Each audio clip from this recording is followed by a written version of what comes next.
The newspapers were swimming with cash, and this is a point that a certain strata of London was swimming in cocaine. Even a fuddy-duddy like Michael Gove could have done it. Did you ever?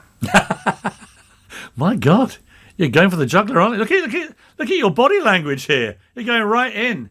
I think I have your body language. I have made admissions in the past. I had an interesting moment when Naomi Campbell sued the Mirror over pictures of her going into Narcotics Anonymous.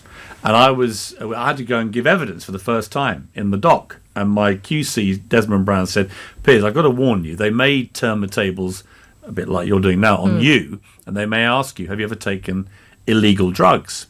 And you're going to have to be honest. You're under oath. I went, okay, got it. So then I thought, okay, I better come clean. So I then came clean to my sons, to my parents, to my grandmother. I have to say my grandmother found it hugely entertaining to hear my revelations, but I basically conceded, I'm not going to go into specifics, but I had partaken of the odd substance in my past. And if I was asked, I was going to have to say it, and it would be probably a big story.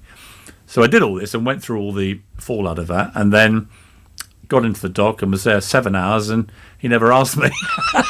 Well, the reason I asked you was twofold, actually. One, because Coke specifically makes people louder and talk more, and I kind of want to know what you would be like that. And the second one is this word loyalty is going to come up a lot. The other thing that I've gone through all of your kind of back catalogue of interviews and broadcasts that you've done, and the other word that comes up a lot is hypocrisy, and your justification for publishing intimate details about people's lives when you were a newspaper editor was about hypocrisy, and showing that up was justification alone for showing people another side of things. Well, I don't think it's as simple as that, but certainly if you have clear hypocrisy, but certainly by a politician, if there's no clear hypocrisy, I think it's really hard for a newspaper or any media entity to justify publishing a story.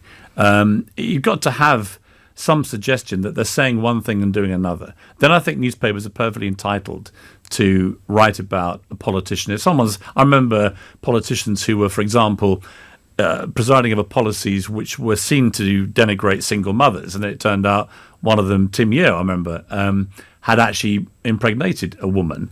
And you think, well, that's clear and blatant hypocrisy. So that was always the yardstick for newspapers. Especially for people who are lawmakers. And I kind of see that in a slightly different way, though, from sheer entertainers. I don't think there's many people who would think that a rock star having a quote-unquote drugs shame is necessarily something that you wouldn't really expect. But rock stars would admit it. They would tell you because they thought it was a badge of honour. So you never had to get out of a rock star that they had, they liked drugs. They thought this was actually good for their brand to admit it. And my thing about celebrities, I think, was it's the old thing about if you're going to sell your wedding for £1 million and then you're going to have an affair or something, I think that's fair game. If, like people like Rowan Atkinson, you are famously extremely private about your life, I think that in those circumstances you're entitled to more privacy. But I think there is a balancing act between how much you're putting out there for financial gain about your life and your right then to expect privacy in return.